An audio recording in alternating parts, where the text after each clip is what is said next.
What's up, everybody? Welcome to Podcast Now. I'm Alex, and in this video, I want to talk about what would happen if you had put Sidney into Scream 6. I actually saw a Screen Rant article where they went through some pretty crazy ideas. I don't even agree, I think, with maybe 5 of the 6 of them, but this really started in my head when the talk of the motive was being talked about in interviews and all this stuff with Radio Silence, and basically, if you haven't caught up, it's okay. The motive did change, and they got them on recording. You got an actual quote from them saying literally because Nev wasn't in this movie, the motive changed. Now, since that, there's been a lot of interviews, and I can't really keep the order straight. I don't even know if they keep the order straight. I imagine everything's kind of a blur to them, and so when they're describing how things started versus how they were when they were filming, it's not perfect in all these interviews. You can't really make a full-on timeline because it does seem like the motive changed, and really the time they mentioned Sidney, it was the one and only time they mentioned a motive change specifically because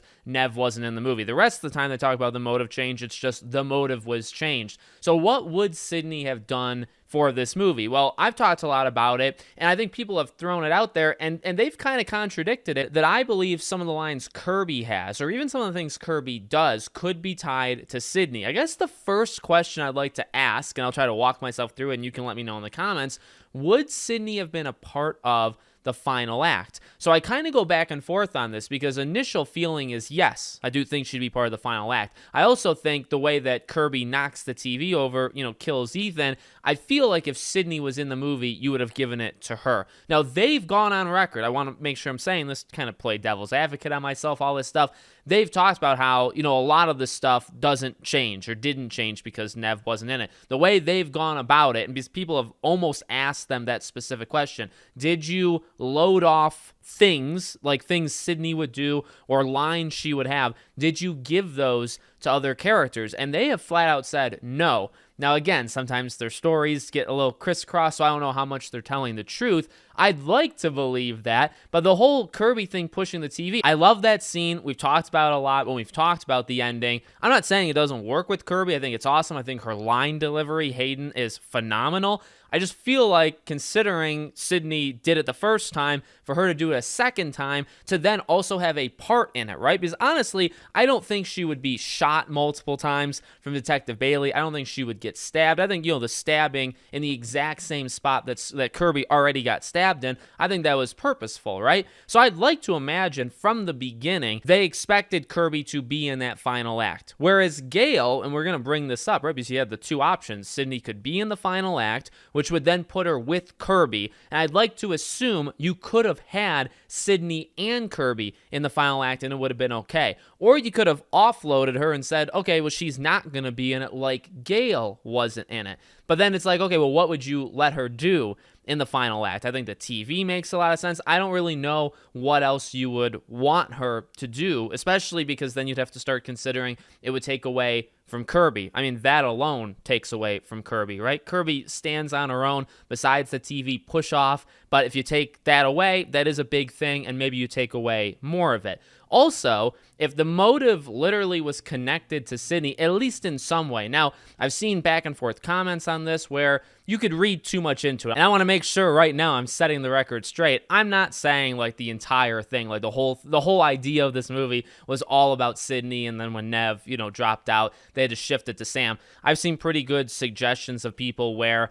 literally if you just kind of expand the idea that, and I think Detective Bailey even says that, like basically anybody who had anything to do with Richie's death, they want to kill, right? Now, Sam is kind of the catalyst. She's the main thing. Now, she is literally the one who killed him, whereas nobody else did. Maybe you could have thrown in like a line if Sidney was there and say, you killed his girlfriend. Like, you were there, you shot him in the leg. You can bring all that stuff back up, and she could still be part of it. Now, although when I explain that out loud, it doesn't necessarily sound like the motive changes, right? It kind of just expands. Now, again, maybe they're just not great with the wording of how they're explaining it, because if you just say, well, the idea is Sam, the conspiracy thing with you, but also like Sidney, you were a part of it, Tara, you were a part of it, so we have to take out both of you.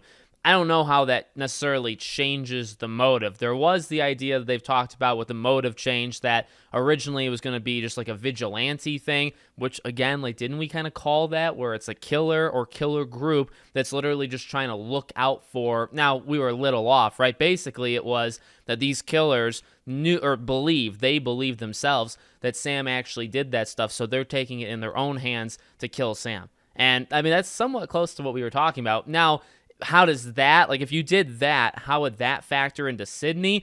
Honestly, not too sure. But like I said, then there's option 2 where she's not in the final act at all. The only reason I am feeling pretty confident she would have been in the final act is because of the motive. Considering the motive change based off of her means when you have the monologue, I feel like she'd be a part of that monologue, right? She'd be standing there listening to it yet again, as she always does. Now, do you put her with Gale, right? So you had Gale's apartment attack. Would Sidney have been a part of that? I think that's even the Screen Rant article I talked about. Maybe Sidney's the one that's massively hurt in that scene. I could honestly see it, and again, not to like just give scenes or take scenes away from some people to give it to other people. Sam running in and shooting Ghostface or Quinn, technically shooting her off. I feel like that could have been Sidney. And again, I'm not saying necessarily 1-to-1, but that kind of role where somebody kind of comes in to her aid to, like, you know, stop it. And what that would do is it would, well, number one, it would give Sidney something to do, right? She'd kind of save her friend in a way, have like a heart-to-heart moment where Gale kind of passes out. But it would also get, you know, and this is important, it doesn't take away from Gale. Gale still has her moment. The whole point is this has never happened before, right? In fact, that's how the phone call starts off, that, you know, this has never happened. This is kind of a special thing, right? So you don't want to take away from that. So I think that makes a lot of sense. One thing, I think the Screen Rant article said it, but I do want to throw it in there, the shrine. I didn't actually think of this, and to be honest, it actually kind of hurts me that I'm thinking about it now that I, you know, read that thing. But the shrine's impact on Sidney would have been very cool. You know, some of the more quiet moments of this movie are some of the better moments. And Kirby, you know, with Jill's shirt, or then with the knife that stabs her, and just the look on her face. You know, it's a really good scene. And then also you have Gale going up to Dewey's part of the shrine, right? And she's very emotional. So those are two incredible moments, and they're legacy characters that get to do that, right? Even in a way, Mindy and Chad get to do it for Randy, even though it's kind of less so, right? So Sidney, I feel like, would have maybe been the most powerful, like, emotionally, because it's like, these are all people, she's had the biggest connection, let's say, to all of these people, right? Some of them are family members, some of them are just friends that she was around, you know, lifelong friends, short-term friends. So I feel like that would have meant a lot to her. Now, again, I think Gale, it still makes sense for Gale to be the one to find the shrine. I'm not saying take that away from her. You throw Sidney in there, and then she gets to kind of react to the different parts of the shrine. So flat out honest, I didn't think about it when I watched it both times, or even up until today, let's say a few hours ago. I really did not think about that kind of impact. And now that I know, like, we can't get that, it does upset me a little bit. It's like, dang it, you know, but again, you can't rely, or you can't revolve everything around Sidney, at least anymore. Beyond those things, I mean, again, I'm trying to use Gale most likely as, like, the main thing, because Kirby definitely seems separate. I think her being part of the FBI gives her that little added advantage, and we've talked about this, where Kirby has that advantage of being able to kind of jump in and out. People were mentioning, actually, on my live stream, where, you know, I don't even know what kind of character, you know, phrase you want to give her, but not necessarily like legacy like these OGs, but she's like a supporting character, pretty big supporting character in 4, and I'd even say here, but she's got the ability to kind of come and go, and it doesn't necessarily have to revolve around her, whereas if you put Sidney and Gale in, you really got to give them a reason. You really got to focus in on them. Kirby kind of gave herself an in and an out at the end of this movie, saying, hey, whenever you need me, just call me, which literally gives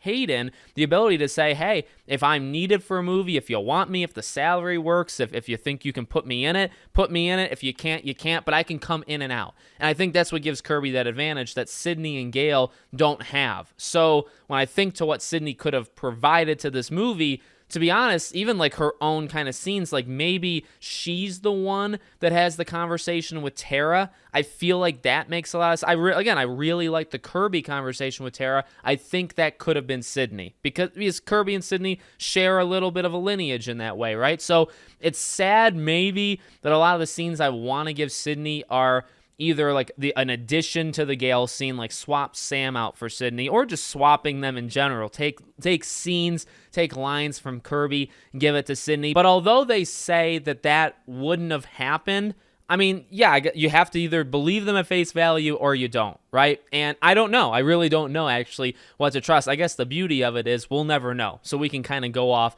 in any direction. You could say they're lying. You could say they're telling the truth. Nobody really knows the answer because it literally didn't happen. But I want to believe that it would kind of be recycled things that they probably did give to other characters. Maybe not the biggest things. Maybe even the TV stays with Kirby.